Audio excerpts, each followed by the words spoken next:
More English learning YouTube channel आपलोक स्वागतम जनाइছোঁ मोर मरমৰ সাবস্ক্ৰাইবাৰ্স viewers আৰু ছাত্ৰ ছাত্ৰীসকল মই ডিটাৰমিনাৰ্ছৰ ভিডিঅ' আপলোড দি আছোঁ সো আজি ডিটাৰমিনাৰ্ছৰ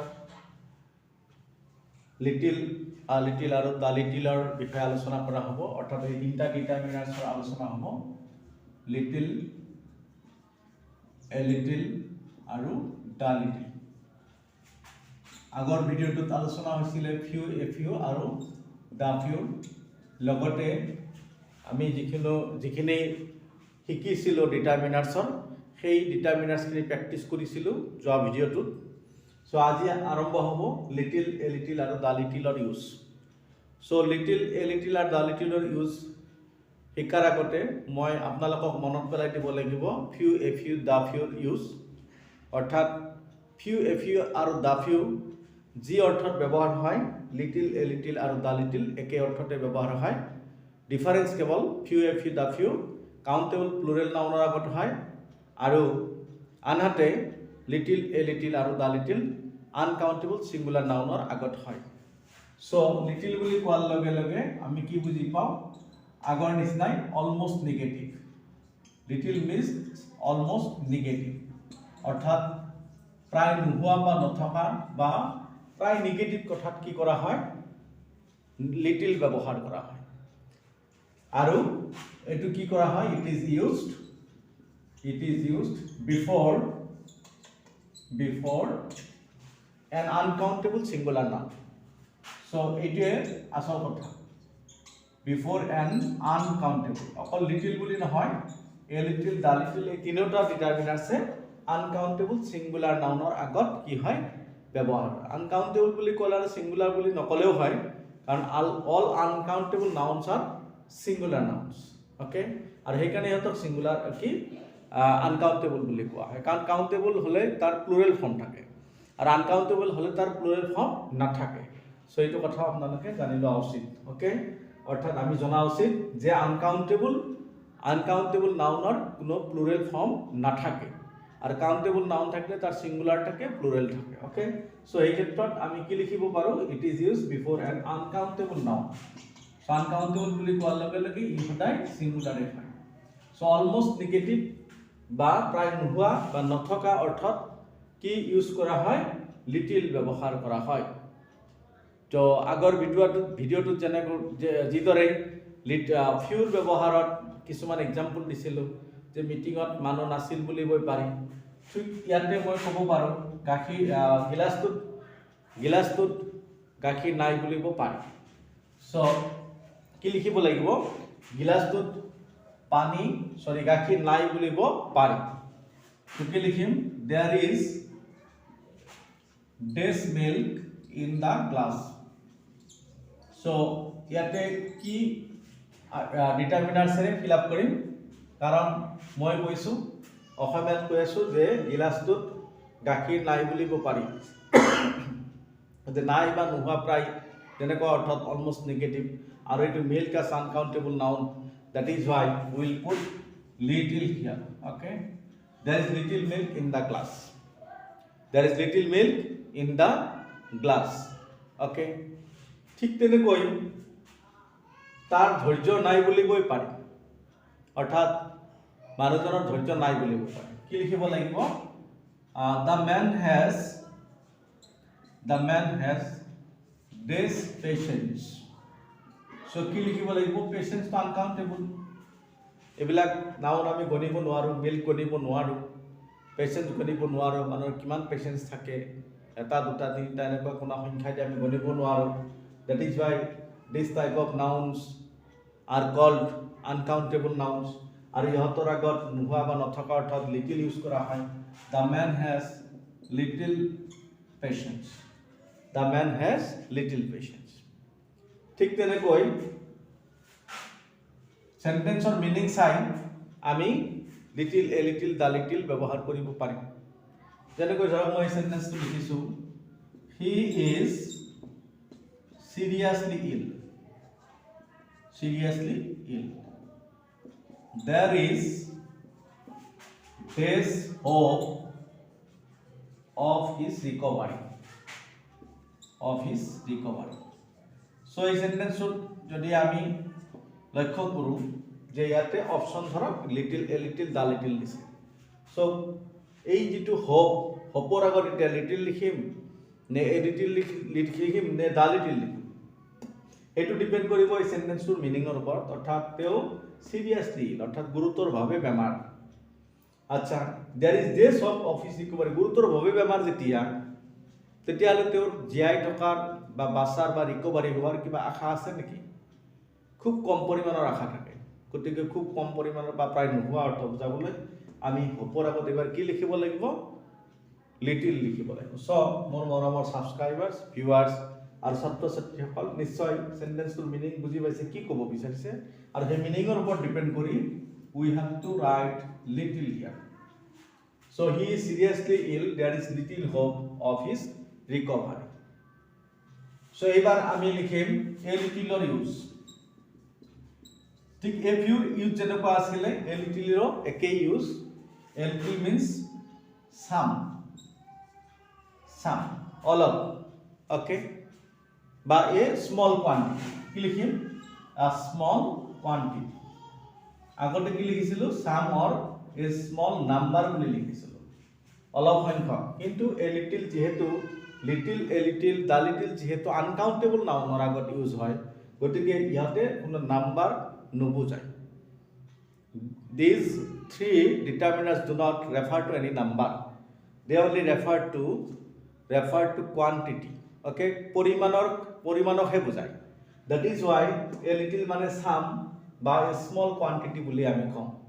অলপ পৰিমাণ বুজাবলৈ এ লিটিল ব্যৱহাৰ কৰা হয়। অ'কে, এতিয়া মই যদি এক্সাম্পল দিওঁ যে কি পুখুৰীটোত অলপ পানী আছে, চ' কি লিখিব লাগিব? পুখুৰীটোত অলপ পানী আছে। So' there is a little water in the pond. There is a little water, okay, a little water in the pond,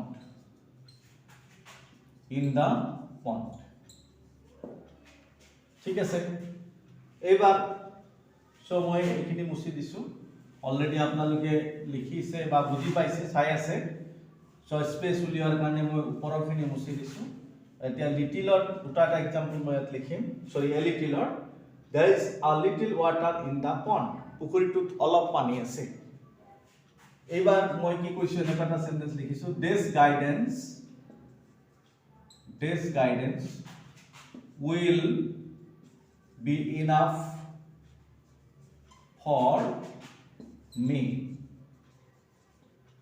this guidance will be enough for me। সেন্টেন্সটোত কি বুলি কোৱা হৈছে, কি অৰ্থ কৰিব পাৰিম আমি? যে অলপ গাইডেন্সেই বা অলপ নিৰ্দেশনাই মোৰ বাবে যথেষ্ট হ'ব। চ' অলপ বুলি কোৱাৰ লগে লগে গাইডেন্সৰ আনকাউণ্টেবল নাউন, গতিকে ইয়াতে কি হ'ব? এ লিটিল লিখিব লাগিব, কাৰণ একেবাৰে নিগেটিভ বুজা নাই। যদি নিগেটিভ বুজায় তেতিয়া গাইডেন্সে নাথাকিব, তেতিয়া মোৰ কাৰণে কি ইনাফ হ'ব বুলি আমি ক'ব নোৱাৰোঁ। চ' এনেকুৱা সেন্টেন্সৰ মিনিং বুজি লৈ এপ্ৰপ্ৰিয়েটলি আমি কি কৰিব লাগিব? লিটিল এ লিটিল দা লিটিলৰ ইউজ কৰিব লাগিব। চ' কি আছে? A little guidance will be enough for me. আমি এনেকৈ লিখিব, a little guidance from you will be enough for me. Okay? So from you to দিলে অৰ্থটো ধুনীয়া হয়, ভাল হয়। চ' নিশ্চয় বুজি পাইছে যে a littleৰ ইউজ অলপ অৰ্থত আনকাউণ্টেবল নাউনৰ আগত a little আমি ব্যৱহাৰ কৰোঁ। আৰু দা লিটিল বুলি কোৱাৰ লগে লগে যি অলপ আছে তাক নিৰ্দিষ্টকৈ বুজাবলৈ। অ'কে, যি অলপ আছে তাৰে গোটেইখিনিক to refer the whole, definitely. Okay, to refer the whole, definitely. তাৰমানে হোল মানে এইকাৰণে কৈছোঁ, যি অলপ আছে তাৰে গোটেইখিনিক নিৰ্দিষ্টকৈ বুজাবলৈ দা লিটিল ইউজ কৰা হয়। So' the little is use to refer the whole definitely, অৰ্থাৎ যি অলপ আছে নিৰ্দিষ্টকৈ বুজাবলৈ, তাৰে গোটেইখিনিক নিৰ্দিষ্টকৈ বুজাবলৈ দা লিটিল ব্যৱহাৰ কৰা হয়। অৰ্থাৎ এইবাৰ এটা এক্সাম্পল যদি লওঁ যে কি কাপটোত থকা গাখীৰখিনি মেকুৰীটোক দিয়া, গতিকে কোনখিনি গাখীৰৰ কথা কোৱা হৈছে? কাপত যিখিনি গাখীৰ আছে। তেতিয়াহ'লে কাপত এটা নিৰ্দিষ্ট পৰিমাণৰ গাখীৰ আছে আৰু সেই গাখীৰখিনিক মেকুৰীক দিবলৈ কোৱা হৈছে। গতিকে ইয়াতে সেই মিল্কৰ আগত কি লিখিব লাগিব? দা লিটিল লিখিব লাগিব। অৰ্থাৎ give this milk to the cat that is in the cup, অর্থাৎ কি কোৱা হৈছে যে কাপত যিখিনি গাখীৰ আছে সেইখিনি মেকুৰীক দি দিয়া গোটেইখিনি। So give the little milk to the cat that is in the cup. Give the little milk to the cat that is in the cup. Okay, নিশ্চয় বুজি পাইছে।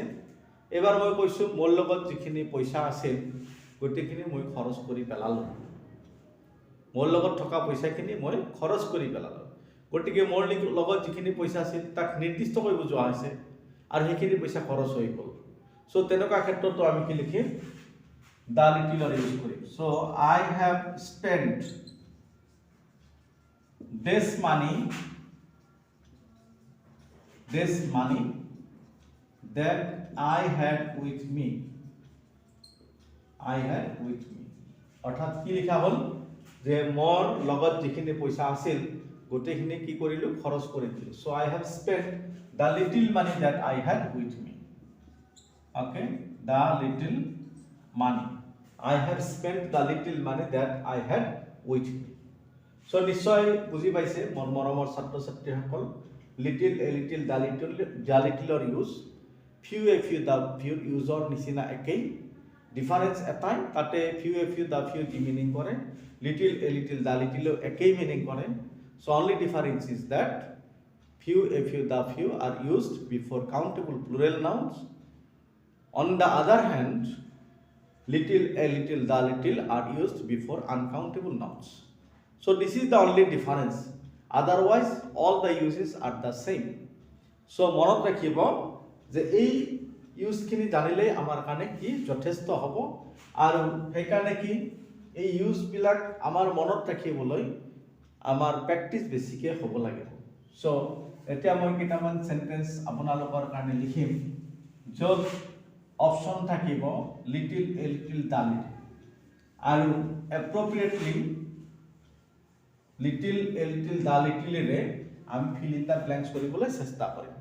চ' অকল কি অপশ্যন থাকিব little a little the little. Okay, number 1, this learning is a dangerous thing. এইটো এটা প্ৰভাৱে হয়। তো প্ৰভাৱ হ'লেও গ্ৰামাৰৰ ৰুলটো এটা এপ্লিকেবল অপশ্যন আছে little a little the little.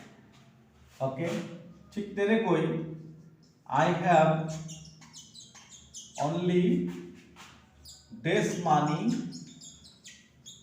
with me now. I have only this money with me now. So number 3, he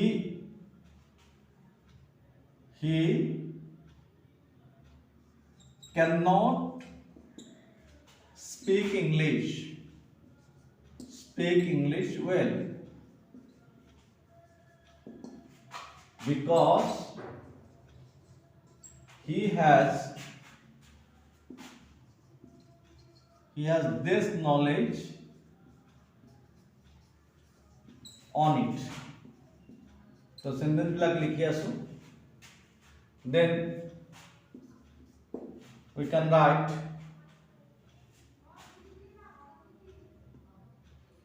I can spare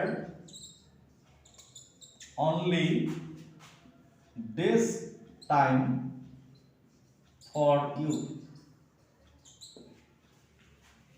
আকৌ এইটো সেন্টেন্স লিখিছো, he is very busy now. So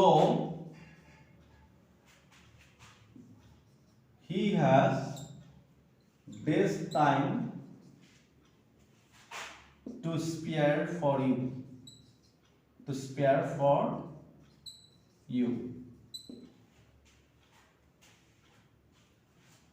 Next, there is just dash ink in the pen.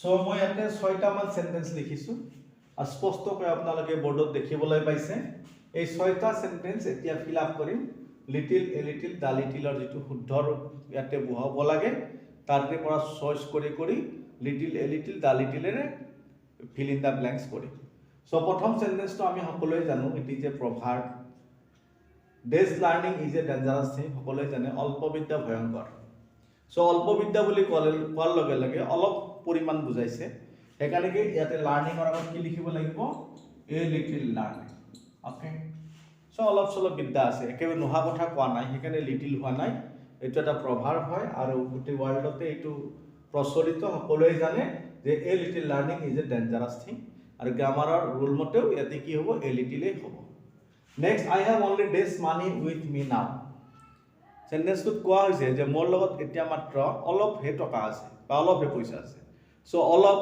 মাত্ৰ অলপ বা খুব কম সংখ্যক বুজাবলৈ বা কম পৰিমাণ বুজাবলৈ আমি কি লিখো এ লিটিল লিখো সো অনলিৰ পিছত কিদিনা মই কৈছিলো যে অনলি আৰু জাষ্টৰ পিছত কি লিখা হয় সাধাৰণতে এ ফিউ লিখা হয় কাউন্টেবল প্লুৰেল নাউনৰ আগত তে এইবাৰ মই এনেকৈ ক'ব বিচাৰিছো যে অনলি আৰু জাষ্টৰ পিছত এ লিটিল ব্যৱহাৰ হয় কাউন্টেবল আনকাউন্টেবল সিঙ্গুলাৰ নাউনৰ আগত বা আনকাউন্টেবল নাউনৰ আগত অৰ্থাৎ যদি কোনো সেন্টেন্সত অনলি বা জাস্ট থাকে আৰু য'ত ব্ল্যাঙ্ক থাকে সেই ব্ল্যাঙ্কটোৰ পিছৰ নাউনটো যদি আনকাউন্টেবল নাউন হয় তেতিয়ালে তাৰ আগত এ লিটিল লিখিব লাগিব আৰু সেই নাউনটো যদি কাউন্টেবল প্লুৰেল নাউন হয় তেতিয়ালে তাৰ আগত কিন্তু এ ফিউ লিখিব লাগিব সো নিশ্চয় ডিফাৰেন্সটো মই কৈ দিলো মনত ৰাখিবলৈ চেষ্টা কৰিব এবাৰ আছে he can not speak English well তেও ভালদৰে ইংৰাজী ক'ব নোৱাৰে because he has this knowledge on it তেও ভালদৰে ইংৰাজী ক'ব নোৱাৰে কাৰণ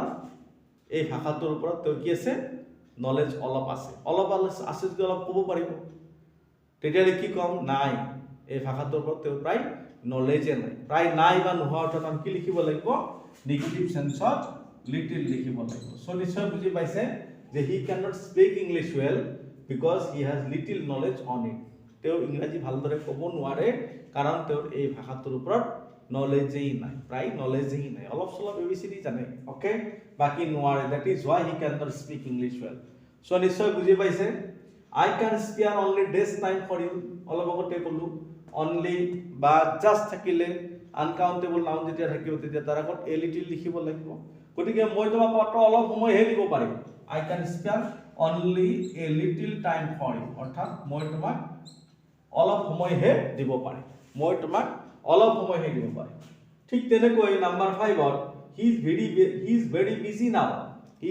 busy now তেও এতিয়া বহুত ব্যস্ত আছে so he has this time to spare for you সেইকাৰণে এতিয়া তেও তোমাক সময় দিব পাৰিব অলপ সময় দিব পাৰে নে বহুত যেতিয়া বিজি থাকে তেতিয়া মানুহজনে সময় দিব পাৰে নে অলপ সময়ও দিব নোৱাৰে তাৰমানে তেও বহুত বিজি আছে এতিয়া তোমাক তেও সময় দিব নোৱাৰিব নোৱাৰাৰ নিচিনা এতিয়া নোৱাৰে আৰু গতিকে তেনেকুৱা নেগেটিভ সেন্সত আমি কি ইউজ কৰো লিটিল ইউজ কৰিম সো নিশ্চয় বুজি পাইছে মই প্ৰত্যেকটো কথাই with reason I am explaining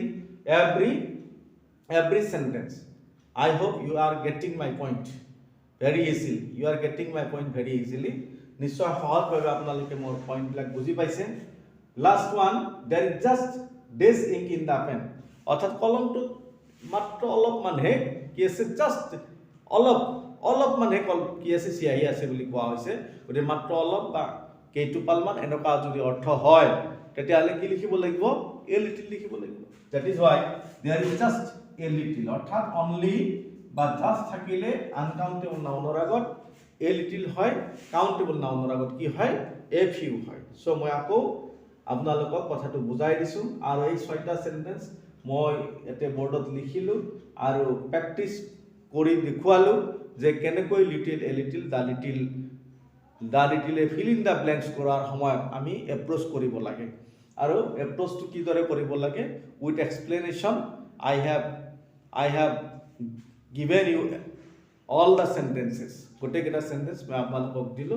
so মোৰ আশা আপোনালোকে নিশ্চয় বুজি পাইছে সো এতিয়া মই ভাবিছোঁ ভিডিঅ'টো আৰু বেছি দীঘলীয়া নকৰোঁ শেষ কৰাৰ আগতে সেন্টেন্সকেইটা আৰু এবাৰ মই আপোনালোকক পঢ়ি দিছোঁ so number 1 a little learning is a dangerous thing number 2 I have only a little money with me now number 3 he cannot speak English well because he has little knowledge on it number 4 I can spare only a little time for you number 5 he is very busy now so he has little time to spare for you number 6 there is just a little ink in the pen so more moreover subscribers viewers আৰু ছাত্ৰ ছাত্ৰীসকল so আজিৰ ভিডিঅ'টো মই এইখিনিতে সমাপ্ত কৰিছোঁ গতিকে আপোনালোকে ভিডিঅ'বিলাক চাই থাকক কমেণ্ট কৰক শ্বেয়াৰ কৰক আৰু আগন্তুক HSLC আৰু HS পৰীক্ষাৰ কাৰণে আপোনালোকে ভালকৈ প্ৰিপাৰেশ্যন লওক নিশ্চয় আপোনালোকৰ ভৱিষ্যত ভাল হ'ব